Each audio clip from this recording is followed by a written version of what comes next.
Hello అండి, welcome back to our channel. ఈరోజు Sunday కదా, సండే స్పెషల్ ఫ్రై పీస్ బిర్యానీని చూపించబోతున్నాను. ఇది చాలా ఈజీగా చేసుకోవచ్చు. మనం ఒక మసాలాను ప్రిపేర్ చేస్తే సరిపోతుందండి. బిర్యానీ అయితే చాలా ఈజీగా మనం తయారు చేసుకోవచ్చు. ముందుగా ఇందులో చూపిస్తున్న ఈ మసాలాలన్నీ మనం రెడీ చేసుకోవాలి. ఇవన్నీ మన ఇంట్లో ఉన్న మసాలాలనండి. దీన్ని మొత్తం మనం మిక్సీ జార్లో వేసుకొని మిక్సీ చేసుకొని పౌడర్ని రెడీ చేసుకుంటే చాలా ఈజీగా మనం ఈ బిర్యానీని ప్రిపేర్ చేసుకోవచ్చు. దాంతోపాటు కొంచెం ఇందులో కొన్ని ఎండుమిరపకాయలు కూడా వేసుకోవాలి. మన కారాన్ని తగ్గట్టు వేసుకోవాలి.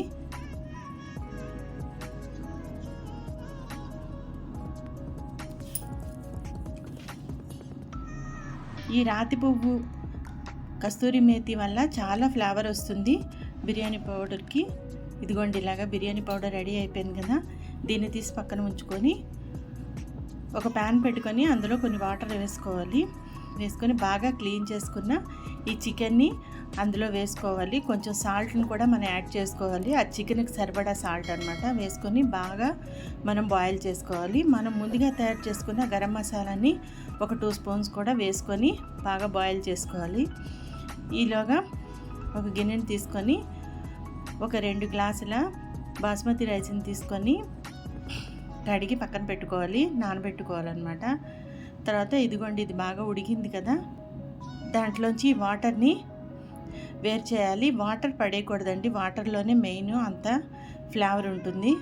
చికెన్ పక్కన వాటర్ పక్కన వేరువేరుగా చేసుకొని పెట్టుకోవాలి.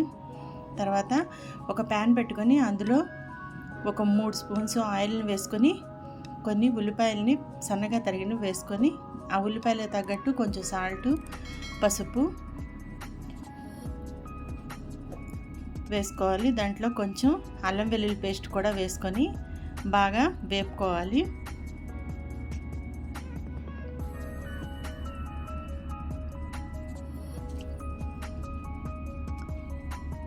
ఇలా బాగా వేగిన తర్వాత అందులో కొంచెం కారాన్ని యాడ్ చేసుకోవాలి. ఎక్కువ వేసుకోకండి, ఎందుకంటే మనం ఆల్రెడీ మసాలాలో వేసాం కదా. ఇప్పుడు ముందుగా మనం బాయిల్ చేసుకున్న ఈ చికెన్ని అందులో వేసుకొని బాగా మనం ఫ్రై చేసుకోవాలన్నమాట. ఇంకా ఇందులోనికి వాటర్ అది మనం యాడ్ చేసుకోకూడదు. మధ్యలో మనం ముందుగా తయారు చేసుకున్న మసాలాని వేసుకుంటూ కలుపుకోవాలి. కొంచెంసేపు మూత పెట్టుకొని మళ్ళీ తీసి ఇంకొక స్పూన్ వేసుకోవాలి. అలాగా 2-3 టైమ్స్ మసాలాని వేసుకొని దాంతో బాగా మనం చికెన్ని ఫ్రై చేయాలన్నమాట. మంది ఫ్రై పీస్ బిర్యానీ కదా, అంత టేస్ట్ ఈ ఫ్రైలోనే ఉంటుందన్నమాట. తర్వాత లాస్ట్లో కొంచెం కొత్తిమీర చల్లుకొని మూత పెట్టుకోండి. తర్వాత ఇంకొక పెద్ద గిన్నె పెట్టుకొని అందులో ఒక 2 స్పూన్స్ నెయ్యిని, 1 స్పూన్ ఆయిల్ని వేసుకొని దాంట్లో మళ్ళీ హోల్ గరం మసాలా వేసుకోవాలి. కొంచెం పచ్చిమిరపకాయలను కూడా వేసుకొని బాగా వేపుకోవాలన్నమాట.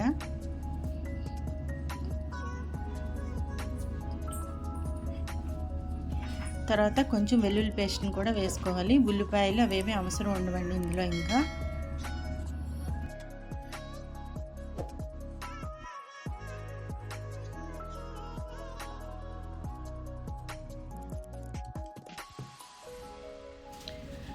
మనం బాస్మతి రైస్ ఆల్రెడీ నానబెట్టున్నాం కాబట్టి 3 గ్లాసెస్ ఆ వాటర్ వేసుకుంటే సరిపోతుంది మనకి. వేసుకొని అది బాగా బాయిల్ అవుతున్నప్పుడు మనం ముందుగా తయారు చేసుకున్న ఆ మసాలాను కూడా వేసుకోవాలి. వేసుకొని ఇదిగోండి, ఇలా ఉడుకుతున్నప్పుడు బాస్మతి రైస్ని అందులో వేసేసుకొని మూత పెట్టుకోవాలి. ఆల్రెడీ నానబెట్టుంది కాబట్టి ఒక 15 మినిట్స్లో రైస్ ప్రిపేర్ అయిపోతుంది. దానిపైన కొత్తిమీర చల్లుకుంటే బిర్యానీ రెడీ అయిపోతుంది. తర్వాత మూత తీసి మనం ఫ్రై చేసుకున్న ఈ ఫ్రై పీసెస్ని పైన వేసుకోవాలన్నమాట.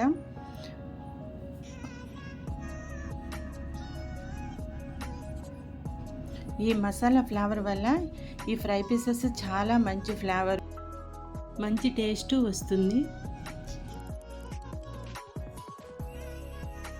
కొత్తిమీర వేసుకుని మనం మూత పెట్టుకొని తర్వాత ప్లేట్లో సర్వ్ చేసుకోవాలి.